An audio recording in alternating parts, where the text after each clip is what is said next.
Dengan mempelajari Sirah Nabawiyah, maka makin menambah kecintaan kepadanya. Semoga yang subscribe juga dimudahkan jalannya menuju surga. Silahkan tekan tombol like supaya postingan ini semakin tersebar. Dan tulis doa serta hajat pemirsa di kolom komentar. Semoga semakin banyak yang mengaminkan, maka semakin cepat terkabul.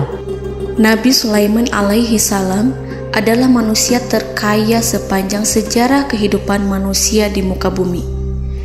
Dalam beberapa kitab suci seperti Al-Quran, Alkitab, dan Injil, Nabi Sulaiman alaihi salam dijelaskan sebagai manusia terkaya yang pernah hidup di muka bumi. Tidak ada satupun manusia yang bisa mengalahkan total kekayaannya hingga hari kiamat tiba.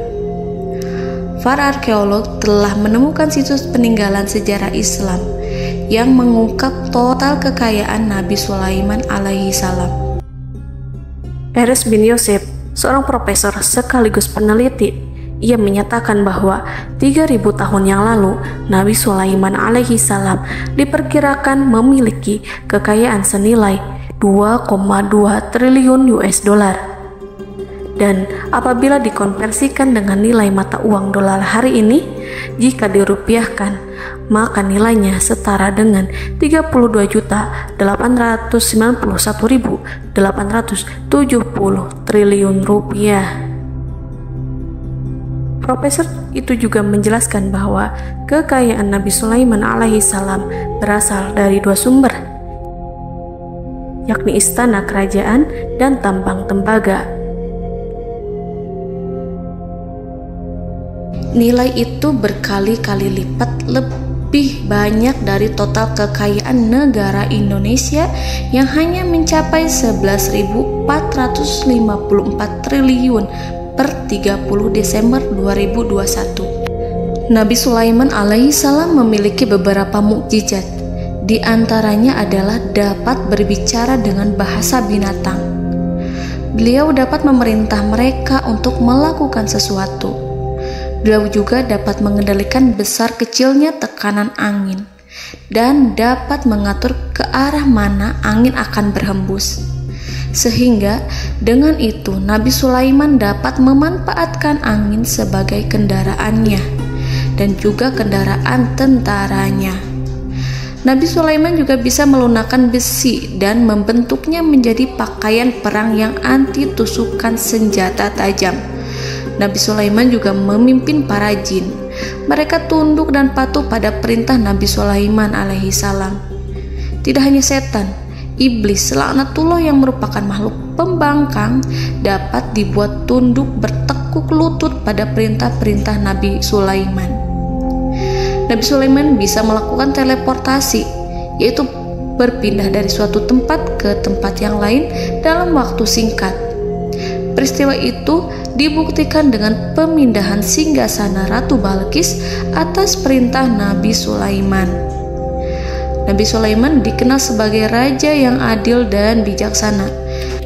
Nabi Sulaiman diberkahi kecerdasan yang luar biasa untuk menyatu padukan segenap kekuatan yang Allah berikan kepadanya. Ia mengelola dan membawa kerajaannya menjadi kekuatan raksasa yang tak terkalahkan di masanya dengan segenap kemampuan yang dimilikinya. Tentara Nabi Sulaiman adalah tentara terkuat di bumi tanpa ada yang menandingi. Pertanyaan mendasar yang muncul kali ini adalah dari mana sumber kekayaan dan kekuatan Nabi Sulaiman alaihi salam? Untuk mendapat jawaban dari pertanyaan itu, simak video ini sampai akhir. Sebelum itu, mari bantu channel ini terus berkembang dengan cara subscribe dan nyalakan tanda loncengnya. Berikan komentar yang positif dan berikan like serta share video ini. Bismillahirrahmanirrahim. Sungguh kami benar-benar telah menganugerahkan ilmu kepada Daud dan Sulaiman. Keduanya berkata, segala puji bagi Allah yang melebihkan kami dari kebanyakan hamba-hambanya yang mukmin. Sulaiman telah mewarisi Daud dan dia berkata, wahai manusia, kami telah diajari untuk memahami bahasa burung dan kami dianugerahi segala sesuatu. Sesungguhnya semua ini benar-benar karunia yang nyata. Quran Surat An-Naml ayat 15-16. Saudara-saudaraku yang dirahmati Allah, pada ayat di atas disebutkan bahwa Sulaiman telah mewarisi Daud. Nabi Sulaiman mewarisi Nabi Daud dalam sisi kenabian dan kekuasaan, bukan mewarisi harta, karena para nabi tidak mewariskan harta. Sebab sepeninggalan mereka, harta para nabi menjadi sedekah bagi orang-orang yang ada di sekitarnya, yaitu orang-orang fakir dan orang-orang yang membutuhkan. Dan harta para nabi tidak dikhususkan bagi kalangan keluarganya. Rasulullah Shallallahu Alaihi Wasallam bersabda, "Kami para nabi tidak mewariskan." Nabi Sulaiman mewarisi kenabian dari Nabi Daud. Ini adalah hal yang jelas. Allah telah memilihnya sebagai nabi dari Bani Israel. Begitu juga Allah telah memberinya kekuasaan kerajaan sehingga ia menjadi pemimpin Bani Israel. Barangkali sesuatu yang paling penting yang diwarisi oleh Nabi Sulaiman dari Nabi Daud adalah tradisi militer. Kemajuan militer yang dahsyat telah berpindah kepada Nabi Sulaiman. Nabi Daud sebenarnya adalah seorang pengembala kambing yang sangat miskin, tetapi seiring dengan perjalanan waktu, ia menjadi komandan pasukan tiada tanding. Nabi Daud alaihi salam mengetahui bahwa kekuatan hakiki yang mengatur alam semesta adalah kekuatan Allah. Ketika Nabi Daud mengelurkan tangannya dan memegang potongan batu, lalu beliau melemparkannya dengan ketepel ke arah Jalut, kepala Jalut retak dan ambruk menghantam tanah. Ini sebagai bentuk demonstrasi kekuatan darinya. Kehadiran Nabi Daud mengubah pasukan Bani Israel, di mana mereka sebelumnya lari jika berhadapan dengan musuh. Maka kini keberadaan mereka mulai diperhitungkan di masa hidupnya. Nabi Daud mengalami peperangan yang sangat banyak, tapi Al-Quran tidak menceritakan secara terperinci. Hal itu dikarenakan karena Al-Quran adalah kitab dakwah di jalan Allah, bukan kitab sejarah. Al-Quran hanya menceritakan di dalam Al-Quran surat Shad ayat 20, "Dan kami kuatkan kerajaannya, kerajaan Daud." Ayat tersebut berarti bahwa Nabi Daud belum terkalahkan dalam peperangan yang diikutinya.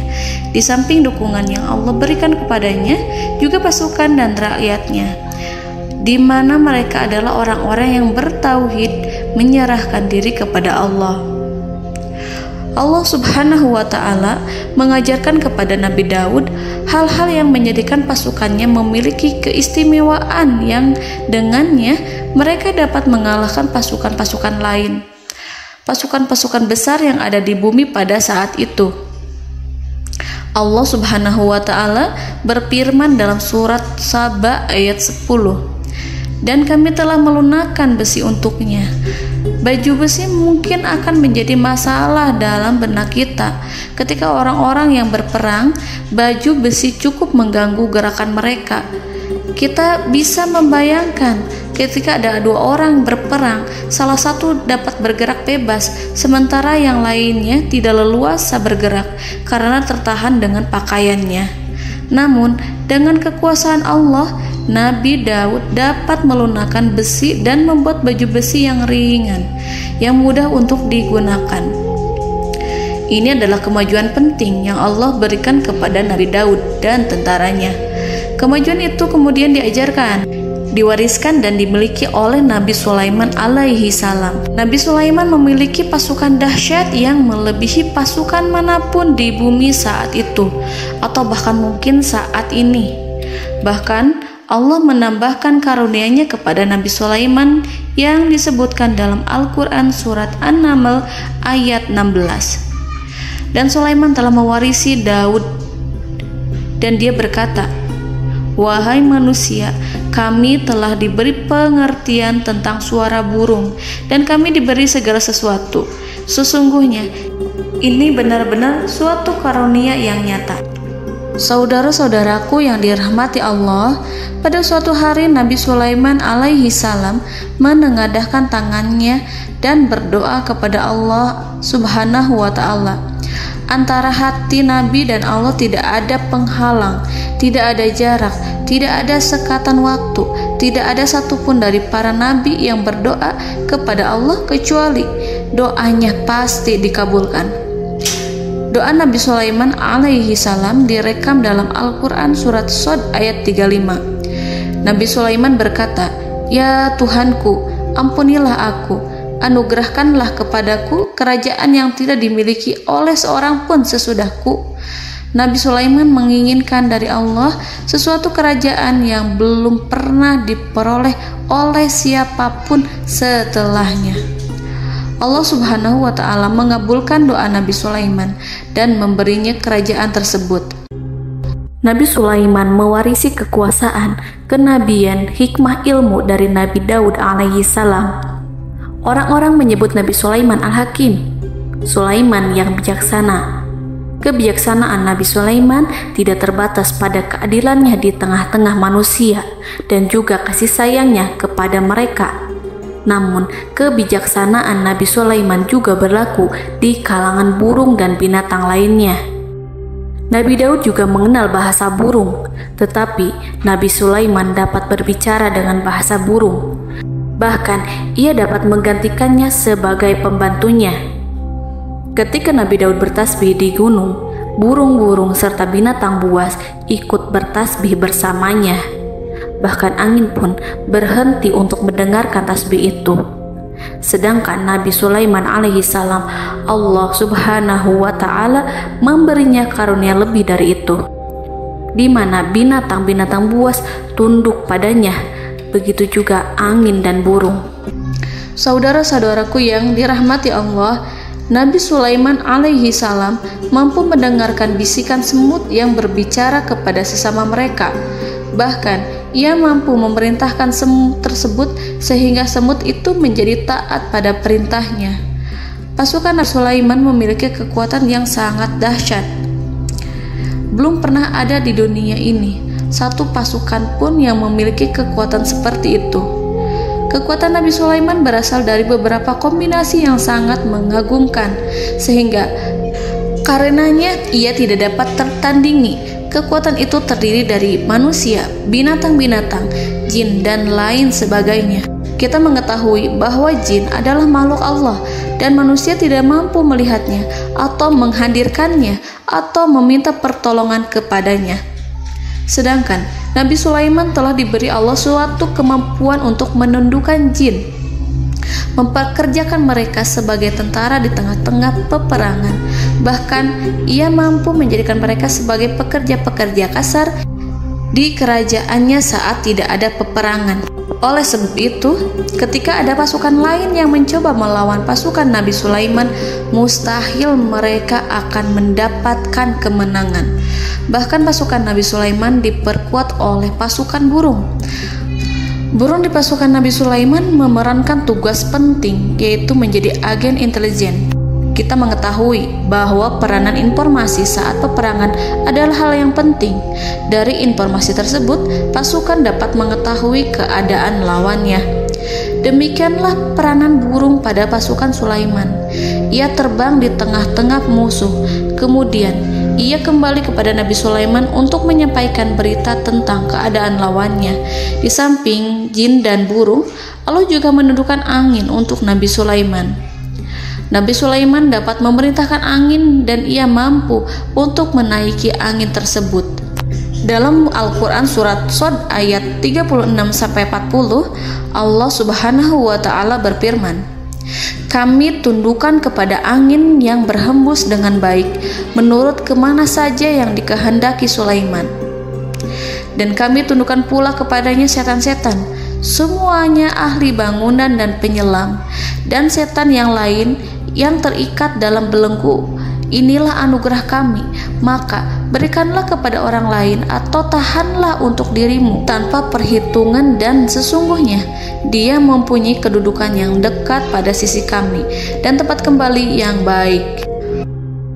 Saudara-saudaraku yang dirahmati Allah, Allah Subhanahu wa Ta'ala juga memberikan kemampuan yang tak seorang pun dari para nabi mendapatkannya, yaitu kemampuan untuk memerintah setan.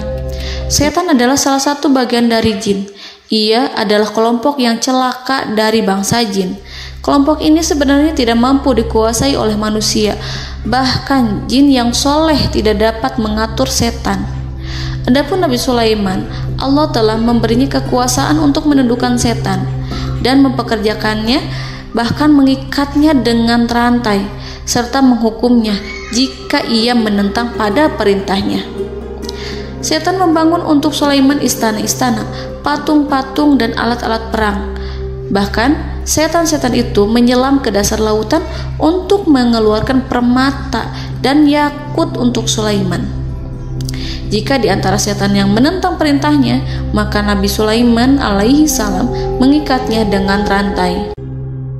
Ini semua menunjukkan kekayaan Nabi Sulaiman dan kekuasaannya, di mana ia mampu mengatur banyak makhluk di bumi ini.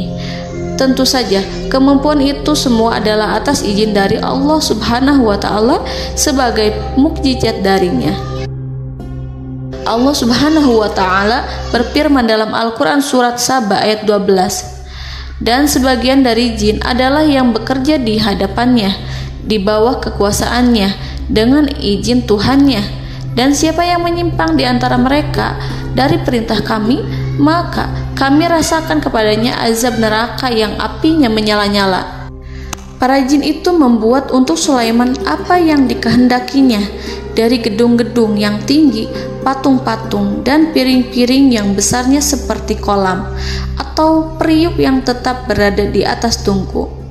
Saudara-saudaraku yang dirahmati Allah, Nabi Sulaiman yang bijaksana adalah penguasa yang tak tertandingi di muka bumi. Meskipun memperoleh nikmat-nikmat khusus yang agung itu yang Allah berikan kepada Sulaiman, beliau tetap menunjukkan dirinya sebagai manusia yang paling banyak berzikir kepada Allah dan manusia yang paling banyak bersyukur di zamannya. Saudara-saudaraku yang dirahmati Allah, sebagaimana Allah Subhanahu wa Ta'ala memberikan nikmat kepada ayahnya Nabi Daud alaihi salam, di mana ia mampu melunakkan besi, dan Allah mengajarinya bagaimana cara mencairkan besi, maka Nabi Sulaiman alaihi salam dapat memanfaatkan tembaga yang cair untuk peperangan.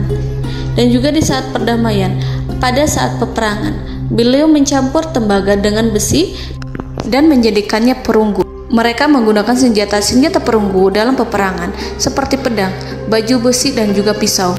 Senjata-senjata ini adalah senjata yang paling kuat pada saat itu. Sedangkan di saat damai, tembaga digunakan untuk membuat bangunan, perhiasan, dan sebagainya. Meskipun Nabi Sulaiman mendapatkan nikmat yang besar dan karunia yang khusus, Allah Subhanahu wa Ta'ala mengujinya dengan suatu ujian yang dahsyat. Ujian yang akan selalu datang kepada seorang hamba yang soleh. Ketika hamba itu mendapatkan kedudukan besar, maka ujiannya pun menjadi besar. Allah Subhanahu wa Ta'ala menguji Nabi Sulaiman dengan penyakit. Diceritakan oleh Fahru Roji, Nabi Sulaiman diuji dengan suatu penyakit yang keras, di mana kedokteran saat itu tidak dapat dan tidak mampu mengatasinya. Sakitnya Nabi Sulaiman sangat keras sehingga para dokter dari kalangan manusia ataupun jin tidak mampu menghilangkan penyakit itu. Lalu burung-burung menghadirkan rumput-rumput yang dianggapnya sebagai obat, tetapi Nabi Sulaiman tak kunjung sembuh. Semakin hari penyakit Nabi Sulaiman semakin menjadi-jadi, sehingga ketika Nabi Sulaiman duduk di atas kursi, ia duduk bagaikan tubuh tanpa roh. Seakan-akan ia mati karena saking keras penyakit yang dideritanya. Sakit yang diderita oleh Nabi Sulaiman alaihi salam berlangsung sangat lama. Namun Nabi Sulaiman tidak henti-hentinya berzikir kepada Allah dan meminta kesembuhan kepadanya, serta selalu beristighfar dan mengungkapkan rasa cinta kepadanya. Selesailah ujian Allah terhadap hambanya Nabi Sulaiman. Beliau pun sembuh Nabi Sulaiman merasakan kembali kesehatannya setelah ia mengetahui segala kejayaan dan segala kekuasaan serta segala kebesarannya tidak lagi mampu menghilangkan penyakit yang dideritanya kecuali jika Allah menghendaki. Saudara-saudaraku yang dirahmati Allah, Nabi Sulaiman telah membangun tempat ibadah, tempat sujud, sehingga manusia menyembah Allah di dalamnya. Orang-orang yang membangunnya berjumlah puluhan ribu orang. Tentu setiap kelompok dari mereka memiliki pekerjaan masing-masing. Di antara mereka ada yang mencairkan tembaga, di antara mereka ada yang tukang pahat, ada yang tukang ukir, ada yang membelah batu, ada yang memotong kayu, ada yang mendatangkan rumput-rumput dari Libanon, ada yang mendatangkan emas dan menjadikannya lempengan-lempengan yang mengkilat untuk menutupi kayu serta untuk melapisi dinding-dinding. Bahkan golongan jin pun membantu membangun tempat tersebut, tentu dengan perintah dan bimbingan Nabi Sulaiman.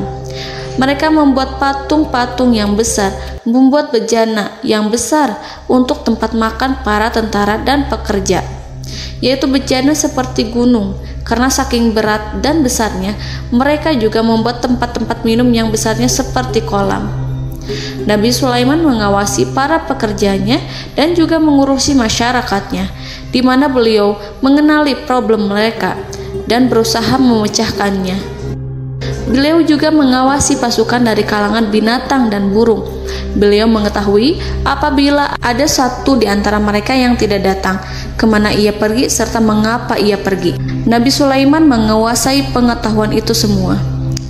Nabi Sulaiman bukan hanya mengetahui problem tentara-tentaranya dari kalangan manusia ataupun tentaranya dari kalangan burung, namun ia juga menunjukkan kasih sayang terhadap semut, di mana beliau mendengar bisikannya dan tidak suka untuk menginjaknya. Nabi Sulaiman selalu menundukkan kepalanya ke bumi sebagai bentuk rasa rendah diri dan syukur kepada Allah. Pada suatu hari, Nabi Sulaiman alaihi salam berjalan di depan tentaranya dan tiba-tiba ia mendengar suara semut yang berkata kepada temannya dari kalangan semut. Hal itu terekam dalam Al-Quran surat An-Naml ayat 18-19. Wahai semut-semut, masuklah ke dalam sarang-sarangmu agar kamu tidak terinjak oleh Sulaiman dan tentaranya, sedangkan mereka tidak menyadarinya.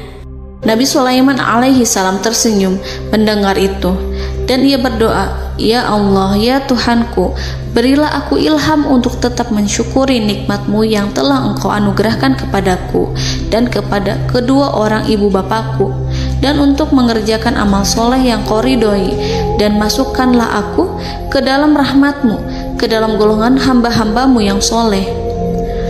Saudara-saudaraku yang dirahmati Allah, meskipun Nabi Sulaiman mendapatkan kekuasaan dan memiliki tentara yang besar, namun beliau menunjukkan kasih sayang terhadap bangsa semut. Beliau mendengarkan bisikannya dan melihat semut yang ada di depannya. Oleh karena itu, tak mungkin baginya untuk menginjak golongan semut itu. Nabi Sulaiman bersyukur kepada Allah telah memberinya nikmat, yaitu nikmat rahmat dan kasih sayang. Di samping itu, Nabi Sulaiman alaihi salam adalah orang paling kaya di dunia. Istananya terbuat dari kayu gaharu yang memiliki wangi harum. Istananya terbuat dari emas yang terkadang dari kristal. Beliau juga memiliki kursi besar yang terbuat dari emas dan permata. Istana Nabi Sulaiman merupakan istana yang paling besar di dunia. Nabi Sulaiman menggunakan pakaian dari emas dan permata. Meskipun demikian, Nabi Sulaiman tetap menunjukkan sebagai hamba yang berserah diri dan rendah diri di hadapan Allah Subhanahu wa Ta'ala. Nabi Sulaiman yang merendahkan diri di hadapan Allah, ia selalu sujud kepada Allah, sebagaimana ayahnya yang selalu bertasbih pada Allah. Nabi Sulaiman selalu melantunkan lagu-lagu cinta ilahi dan hanya memuji Allah Subhanahu wa Ta'ala. Pada suatu hari, Nabi Sulaiman alaihi salam mengeluarkan perintah kepada pasukannya untuk bersiap-siap. Kemudian, Nabi Sulaiman keluar dan memeriksa pasukannya satu demi satu. Kelompok yang pertama adalah kelompok manusia. Nabi Sulaiman memperhatikan kesiapan mereka. Lalu Nabi Sulaiman mengeluarkan perintah-perintah kepada mereka. Kemudian Nabi Sulaiman memeriksa kelompok jin dan menyampaikan perintahnya kepada mereka. Beliau memenjarakan jin yang tampak bermalas-malasan saat bekerja. Lalu beliau memeriksa binatang dan berkata kepada mereka, apakah mereka sudah makan dengan baik? Apakah mereka tidur dengan nyenyak? Apakah ada yang mengadu pada mereka, misalkan karena penyediaan makanan yang tidak layak? Apakah ada di sana yang sakit dan lain sebagainya? Ketika Nabi Sulaiman merasa puas dengan semuanya, Nabi Sulaiman memasuki tenda tempat berkumpulnya para burung. Nabi Sulaiman alaihi salam kemudian memasuki tenda tersebut, mengamati keadaan di sekitarnya, sehingga beliau mengetahui bahwa ada satu burung yang tidak hadir, yaitu burung hudhud. Mengapa aku tidak melihat burung hudhud?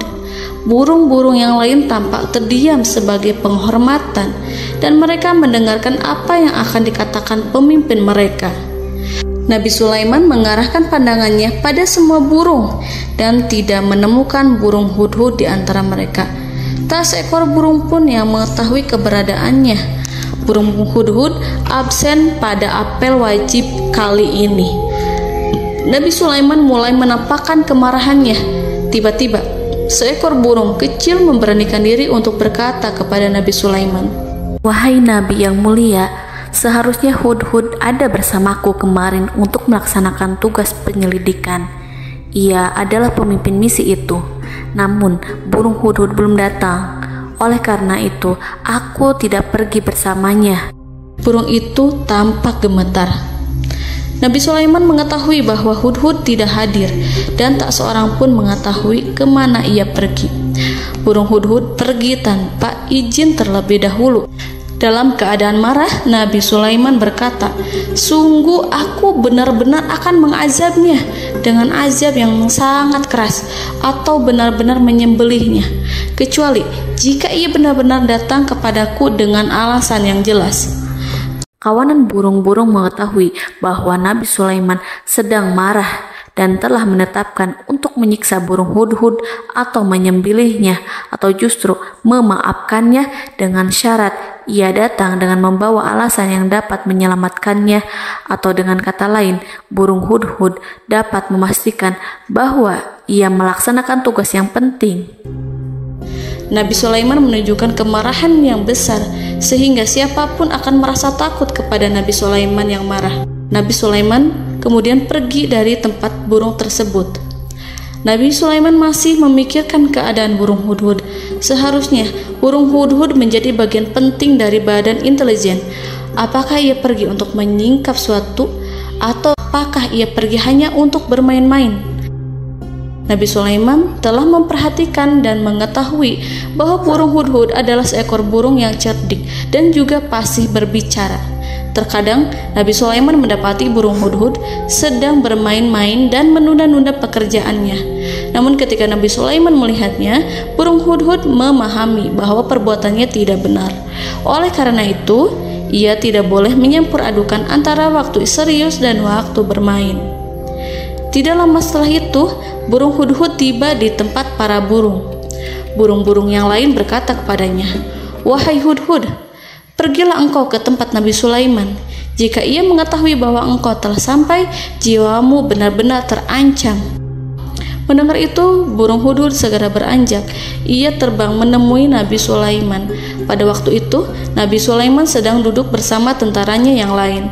Burung hudhud berdiri. Ia telah merencanakan untuk memulai pembicaraan dengan Nabi Sulaiman sebelum Nabi Sulaiman bertanya kepadanya kemana dia pergi. Ini sebagai bukti bahwa hudhud telah melaksanakan suatu tugas yang penting.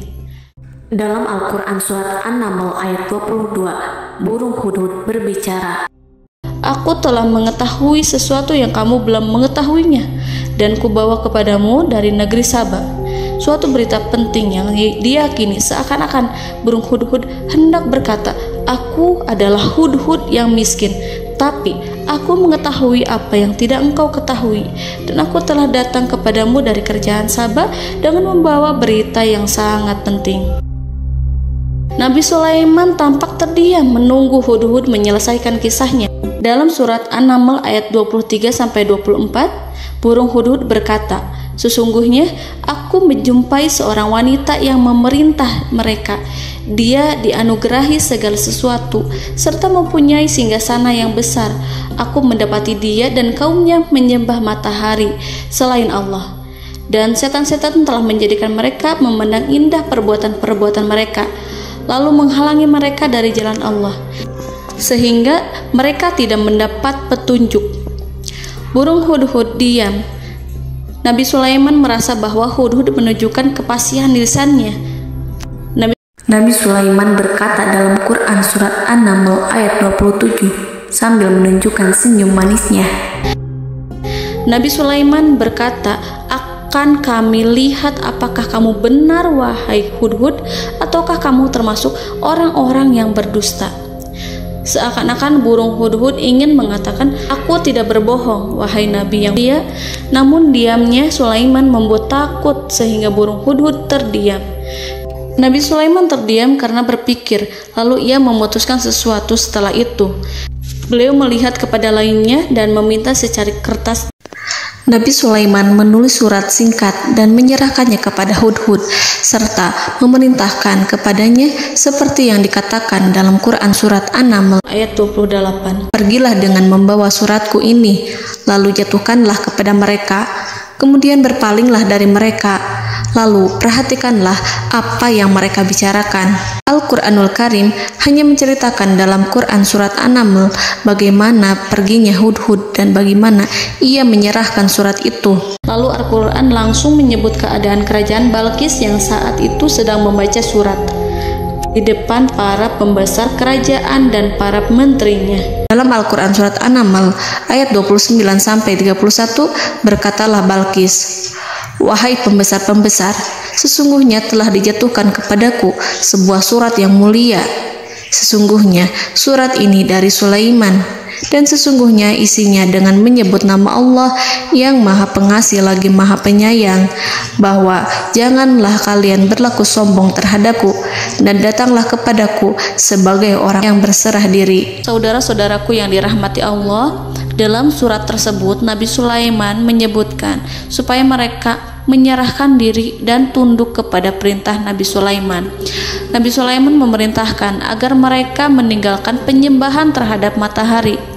Nabi Sulaiman tidak mempersoalkan akidah mereka dan tidak memuaskan mereka dengan apapun.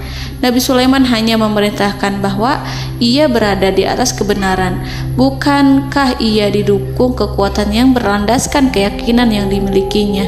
Nabi Sulaiman hanya memerintahkan mereka agar tunduk dan patuh kepadanya. Ratu Sabak menyampaikan surat tersebut di tengah-tengah kaumnya. Dalam Quran surat An-Naml ayat 32 dijelaskan, "Dan berkatalah Balqis, wahai para pembesar, berilah aku pertimbangan dalam urusanku ini. Aku tidak pernah memutuskan sesuatu persoalan sebelum kamu berada dalam majelisku." Saudara-saudaraku yang dirahmati Allah, para pembesar istana Balqis menentang surat tersebut. Isi surat itu membangkitkan kesombongan kaum Sabak, di mana mereka merasa lebih kuat. Mereka mengetahui bahwa di sana ada seorang yang mencoba menentang mereka dan mengisyaratkan peperangan kepada mereka. Lalu ia meminta kepada mereka untuk memenuhi syarat-syaratnya sebelum terjadinya peperangan dan kekalahan. Dalam surat An-Naml ayat 33, mereka menjawab, "Kita adalah orang-orang yang memiliki kekuatan dan juga memiliki keberanian yang sangat besar dalam peperangan.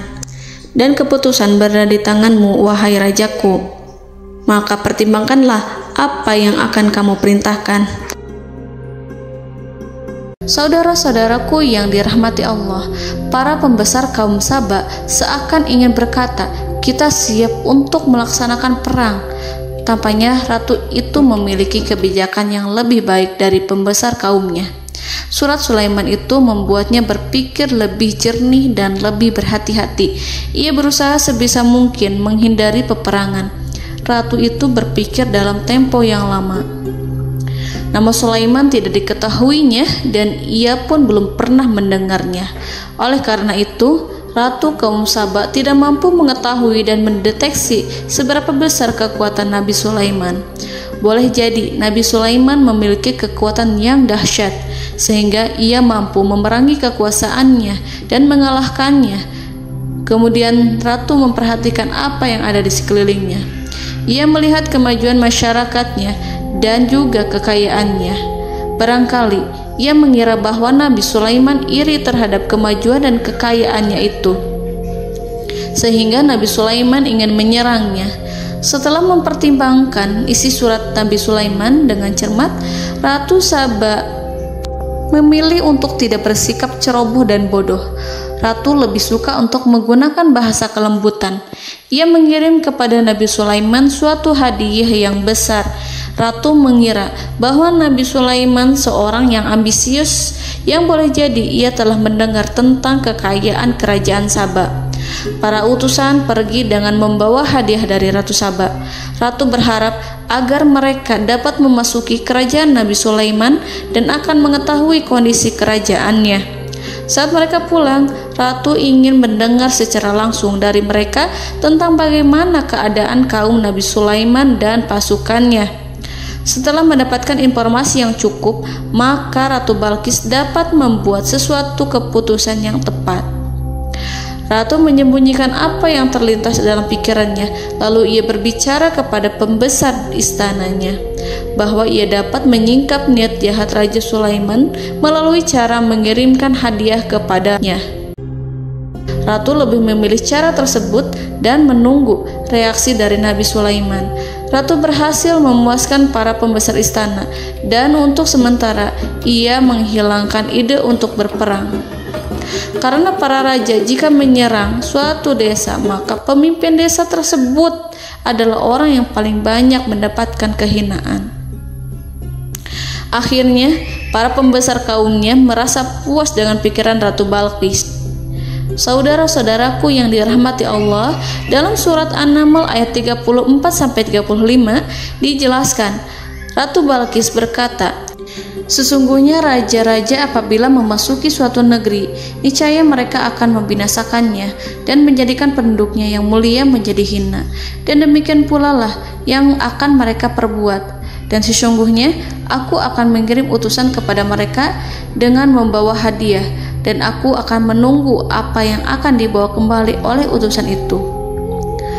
Kemudian sampailah hadiah dari Ratu Balqis kepada Nabi Sulaiman. Para intelijen Nabi Sulaiman memberitahunya bahwa utusan Balqis datang dengan membawa hadiah. Nabi Sulaiman langsung mengetahui bahwa Ratu Balqis itu sengaja mengirim orang-orangnya untuk mengetahui atau untuk mendapatkan informasi tentang kekuatannya. Lalu setelah itu ia akan mengambil keputusan atau mengambil sikap kepada kerajaan Sulaiman. Nabi Sulaiman segera memanggil semua pasukannya untuk berkumpul. Utusan Balqis segera memasuki istana Nabi yang dipenuhi dengan pasukan yang besar bersenjata. Melihat itu, utusan Ratu Balqis tercengang dan terkejut ketika mereka melihat kekayaan yang mereka bawa tidak ada apa-apanya dibandingkan dengan kerajaan Nabi Sulaiman. Hadiah mereka tampak tidak berarti.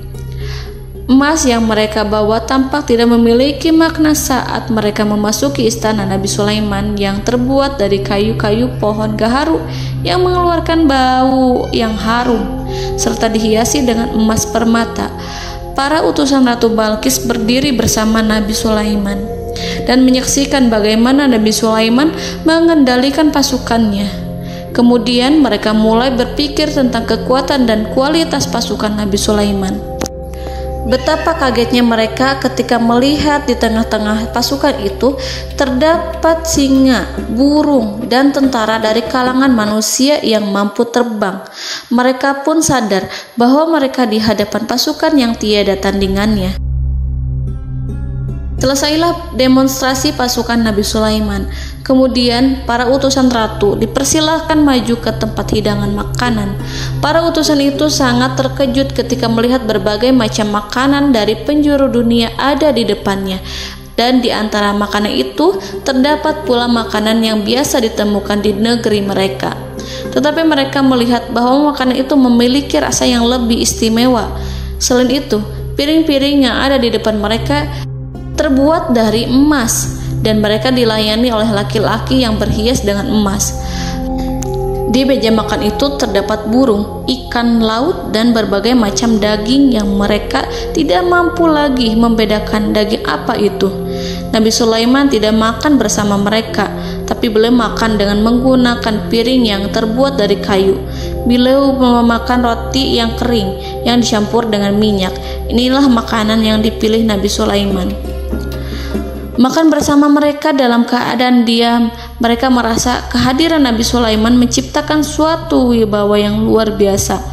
Selesai perjamuan itu, lalu dengan sangat malu mereka menyerahkan hadiah dari Ratu Balqis kepada Nabi Sulaiman. Hadiah itu berupa emas yang bagi mereka hadiah itu sangat bernilai tinggi. Tapi di sini hadiah itu tampak kecil di hadapan kekayaan Nabi Sulaiman yang sangat mengagumkan. Nabi Sulaiman memperhatikan hadiah dari Ratu Balqis itu dan berkata dalam Quran surat An-Naml ayat 36, "Maka apa yang diberikan Allah kepadaku lebih baik daripada apa yang diberikannya kepadamu, tetapi kamu merasa bangga dengan hadiahmu."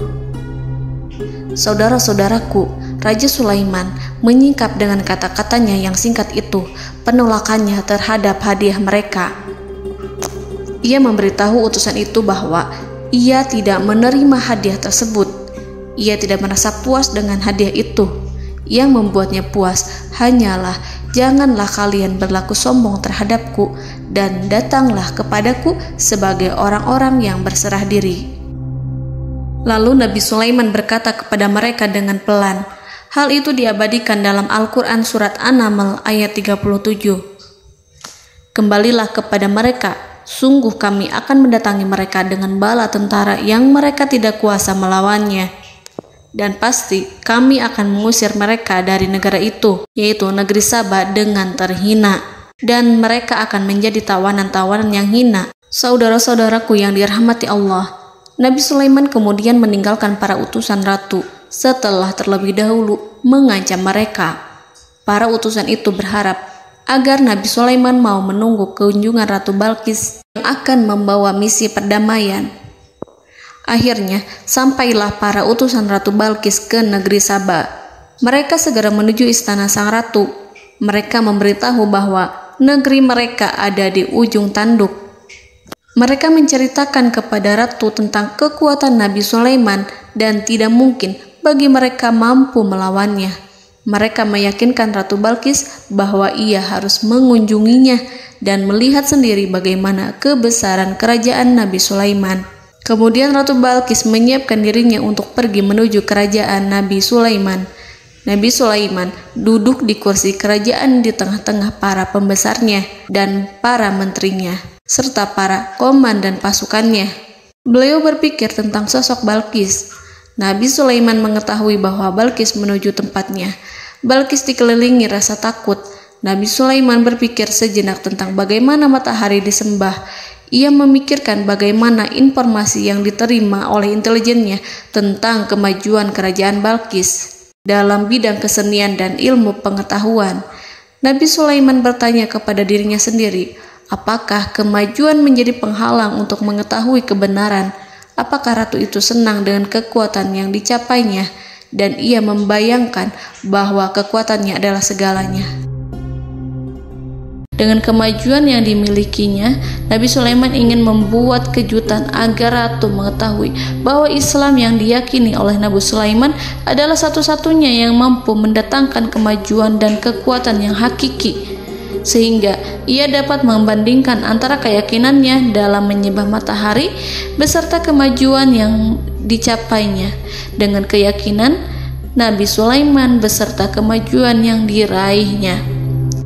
Saudara-saudaraku yang dirahmati Allah, para mata-mata Nabi Sulaiman telah memberitahunya bahwa hal yang sangat disegani dan dikagumi oleh kaum Balqis adalah kerajaan Saba, yaitu singgasana Ratu Balqis. Singgasana itu terbuat dari emas dan batu delima. Singgasana tersebut dijaga oleh penjaga yang sangat disiplin, di mana mereka tidak pernah lalai sedikit pun. Oleh karena itu, sangat tepat apabila Nabi Sulaiman menghadirkan singgasananya di sini, di kerajaannya. sehingga ketika ratu tiba, maka ia dapat duduk di atasnya. Nabi Sulaiman ingin membuat kejutan kepadanya dan menunjukkan bahwa kemampuannya tersebut yang berlandaskan pada keislaman. Nabi Sulaiman melakukan yang demikian itu dengan harapan agar si ratu tunduk kepadanya. Ide itu terlintas dalam diri Nabi Sulaiman. Lalu ia mengangkat kepalanya dan menoleh kepada anak buahnya. Hal itu diabadikan dalam Quran Surat An-Naml ayat 38. Wahai para pembesar, siapakah di antara kamu sekalian yang sanggup membawa singgasananya kepadaku sebelum mereka datang kepadaku sebagai orang-orang yang berserah diri? Saudara-saudaraku, perhatikanlah ungkapan pikiran Nabi Sulaiman tersebut. Semua pemikirannya berkisar tentang keislaman para penyembah matahari, tentang bagaimana beliau dapat memberikan petunjuk kepada mereka di jalan Allah. Yang pertama menjawab pertanyaan Nabi Sulaiman adalah jin Ifrit. Dalam Quran Surat An-Naml ayat 39, berkatalah Ifrit yang cerdik dari golongan jin, "Aku akan datang kepadamu dengan membawa singgasana itu sebelum kamu berdiri dari tempat dudukmu. Sesungguhnya aku benar-benar kuat untuk membawanya, lagi dapat dipercaya." Nabi Sulaiman berdiri dari tempat duduknya. Setelah 1 jam atau 2 jam, jin itu berjanji kepadanya untuk menghadirkan singgasana Balkis. Sebelum itu, istana Nabi Sulaiman di Palestina, sedangkan istana Balkis terletak di Yaman. Antara singgasana tersebut dengan singgasana Nabi Sulaiman berjarak lebih dari ribuan mil. Barangkali pesawat yang cepat sekalipun yang kita kenal hari ini tidak akan mampu membawa dan mendatangkan istana itu dalam waktu 1 jam. Tetapi masalahnya di sini, berhubung dengan kekuatan jin yang serba misterius, Nabi Sulaiman tidak mengomentari sedikit pun terhadap apa yang dikatakan oleh Ifrit. Nabi Sulaiman tampak menunggu tanggapan lain yang mampu menghadirkan singgasana Balkis yang lebih cepat dari jin Ifrit. Nabi Sulaiman menoleh kepada seorang yang di sana, yang duduk di atas naungan. Hal itu diceritakan dalam Al-Quran Surat An-Naml ayat 40. Berkatalah seseorang yang mempunyai ilmu dari Alkitab, "Aku akan membawa singgasana itu kepadamu sebelum matamu berkedip." Maka tatkala Sulaiman melihat singgasana itu terletak di hadapannya, ia pun berkata, "Ini termasuk karunia Tuhanku untuk menguji aku. Apakah aku akan bersyukur atau mengingkari nikmatnya? Dan barang siapa yang bersyukur, maka sesungguhnya dia bersyukur untuk kebaikan dirinya sendiri. Dan barang siapa yang ingkar, maka sesungguhnya Tuhanku maha kaya lagi maha mulia." Saudara-saudaraku, belum lama seseorang yang mempunyai ilmu dari Alkitab menyatakan kalimatnya, sehingga singgasana itu tiba-tiba ada di depan Nabi Sulaiman, yang mampu menghadirkan singgasana itu lebih cepat dari kedipan mata. Al-Quranul Karim tidak menyingkap kepribadian seseorang yang menghadirkan singgasana itu. Al-Quran hanya menggarisi bahwa orang itu mempunyai ilmu dari Alkitab. Al-Quran tidak menjelaskan kepada kita apakah ia seorang malaikat ataukah manusia ataukah jin. Al-Quran sengaja tidak menyingkap hakikat kitab yang dimaksud. Saudara-saudaraku yang dirahmati Allah, setelah melihat singgasana itu, Nabi Sulaiman bersyukur kepada Allah. Ia mulai memperhatikan singgasana sang ratu.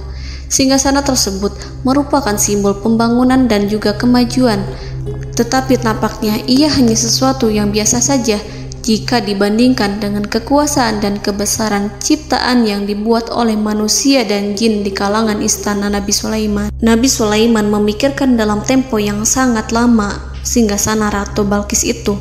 Kemudian beliau memerintahkan agar singgasana itu diperbaiki, sehingga saat Ratu Balkis datang, dia akan mengujinya.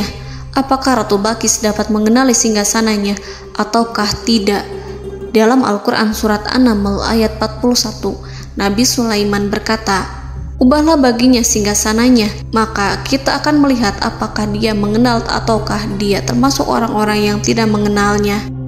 Saudara-saudaraku yang dirahmati Allah, Nabi Sulaiman memerintahkan agar dibangun istana yang akan digunakan untuk menyambut Ratu Balkis. Nabi Sulaiman memilih tempat di laut, dan ia memerintahkan agar dibangun suatu istana di mana sebagian besarnya terdiri dari air laut. Nabi Sulaiman memerintahkan agar lantainya itu terbuat dari kaca yang tebal dan kuat, sehingga orang-orang yang berjalan di atas istana itu akan dapat melihat di bawahnya ada ikan-ikan berwarna-warni yang berenang-renang. Dan mereka akan melihat rumput-rumput laut yang bergerak-gerak. Akhirnya, selesailah pembangunan istana itu. Saking bersihnya kaca lantainya, sehingga tampak di sana tidak ada kaca. Burung hudhud memberitahu Nabi Sulaiman bahwa Balqis telah sampai dekat kerajaannya. Kemudian Ratu Balqis datang. Al-Quran tidak menyebutkan keadaan Nabi Sulaiman saat menyambut Balqis, namun Al-Quran menunjukkan dua sikap Ratu Balqis. Yang pertama, bagaimana sikap Balqis ketika pertama kali melihat singgasananya yang datang mendahuluinya, padahal ia telah meninggalkan pengawalannya untuk tetap setia menjaga singgasananya itu. Keadaan kedua adalah keadaan di depan istana yang dibangun untuk penyambutan Balqis. Istana itu penuh dengan permata yang berenang-renang di bawahnya ikan-ikan. Dalam Quran Surat An-Naml ayat 42 dijelaskan, dan ketika Balqis datang, ditanyakanlah kepadanya, "Serupa inikah singgasanamu?" Balqis menjawab, "Seakan-akan singgasana ini adalah singgasanaku. Kami telah diberi pengetahuan sebelumnya, dan kami adalah orang-orang yang berserah diri." Saudara-saudaraku, pada dialek di atas, Balqis melihat singgasananya dan ia tercengang saat mengetahui bahwa itu adalah singgasana miliknya. Namun kemudian ia mulai ragu karena melihat tidak sepenuhnya itu singgasana miliknya. Jika itu benar-benar miliknya, lalu bagaimana ia datang mendahuluinya? Dan bila bukan singgasananya, maka bagaimana Sulaiman dapat meniru sepersis dan seteliti itu? Padahal Sulaiman tidak pernah sekalipun ke kerajaannya. Nabi Sulaiman berkata saat melihat Balqis mengamati singgasananya, "Apakah ini singgasanamu?" Balqis terlihat sangat kebingungan, namun setelah itu ia menjawab, "Sepertinya benar." Nabi Sulaiman berkata, "Kami telah diberi ilmu sebelumnya dan kami sebagai orang-orang muslim." Saudaraku yang dirahmati Allah, melalui pertanyaan Nabi Sulaiman ingin mengisyaratkan kepada Balqis agar ia membandingkan antara keyakinannya beserta ilmu yang dicapainya dengan keyakinan Nabi Sulaiman yang muslim beserta pengetahuan yang telah diraihnya. Penyembahan terhadap matahari dan pencapaian ilmu yang dicapai oleh Ratu Balqis tanpa tidak ada apa-apanya dibandingkan dengan ilmu Nabi Sulaiman dan keislaman. Nabi Sulaiman telah mendahuluinya dalam bidang ilmu karena keislamannya. Karena itu, sangat mudah baginya untuk mengungguli Balqis dalam ilmu-ilmu yang lainnya.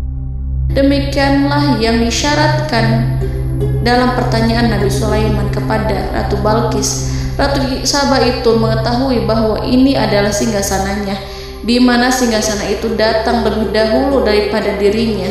Beberapa bagian darinya telah diubah saat Balqis masih di perjalanan menuju ke tempat Nabi Sulaiman. Ia berpikir kemampuan apa yang dimiliki Nabi Sulaiman. Ratu Balqis tercengang melihat apa yang disaksikannya, yang berupa buah dari keimanan Nabi Sulaiman dan hubungannya dengan Allah Subhanahu wa Ta'ala. Sebagaimana Balqis juga tercengang ketika melihat kemajuan di bidang ilmu pembangunan, seni, dan ilmu-ilmu yang lainnya. Maka ia tidak lebih kagum lagi saat melihat hubungan yang kuat antara keislaman Nabi Sulaiman dengan ilmunya serta kemajuan yang diraihnya. Dalam Al-Quran Surat An-Naml ayat 43 dijelaskan, dan apa yang disembahnya selama ini selain Allah mencegahnya untuk melahirkan keislamannya, karena sesungguhnya ia terdahulu termasuk orang-orang yang kafir. Saudara-saudaraku yang dirahmati Allah, berguncanglah dalam benak Balqis ribuan hal ketika melihat keyakinan kaumnya runtuh di hadapan Nabi Sulaiman. Ia menyadari matahari yang disembahnya hanya merupakan ciptaan Allah, dan Allah lah yang menggerakkannya untuk hamba-hambanya. Lalu terbitlah matahari kebenaran dalam dirinya. Hatinya diterangi oleh cahaya baru yang tidak akan tenggelam seperti tenggelamnya matahari. Masa keislamannya hanya menunggu waktu. Ratu Balqis memilih waktu yang tepat untuk mengumumkan keislamannya. Allah Subhanahu wa Ta'ala berfirman dalam Quran Surat An-Naml ayat 44. Dikatakan kepadanya, masuklah ke dalam istana. Maka tatkala ia melihat lantai istana itu, dikiranya kolam air yang besar dan disingkapnya 2 betisnya. Berkatalah Sulaiman, sesungguhnya ia adalah istana licin yang terbuat dari kaca.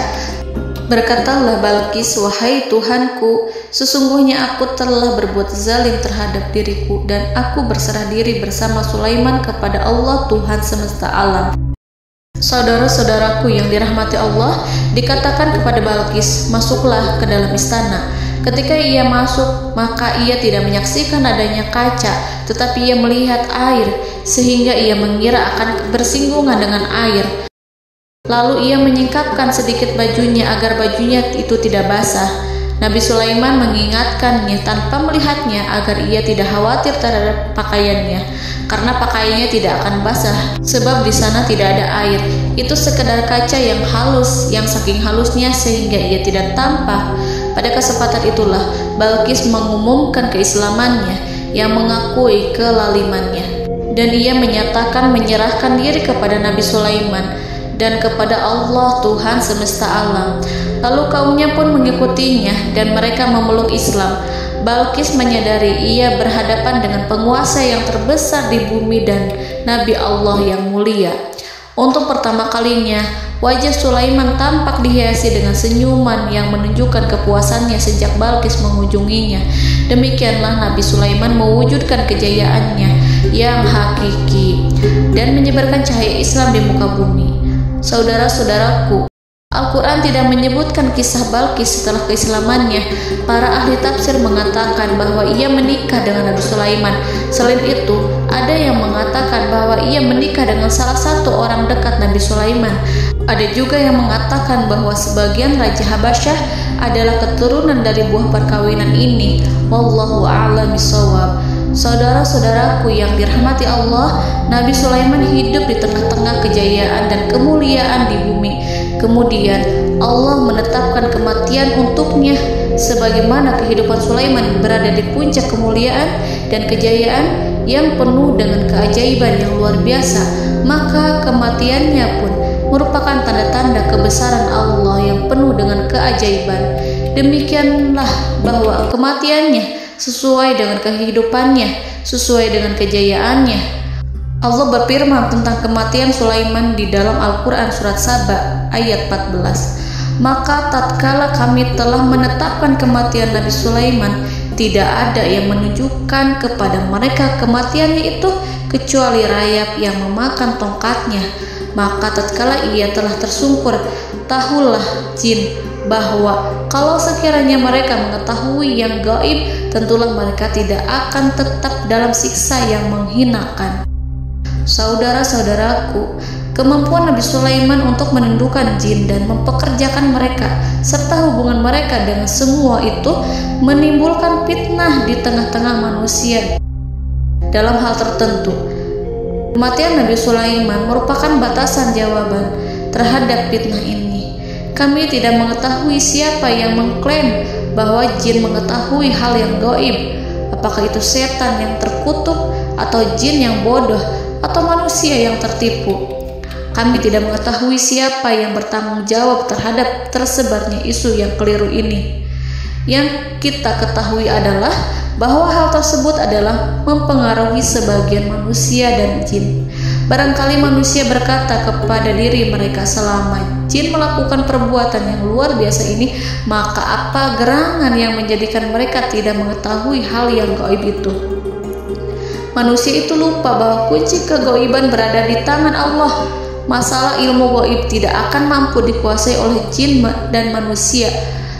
Hanya Dia yang mengetahuinya, dan manusia diberitahu hanya sedikit sekali.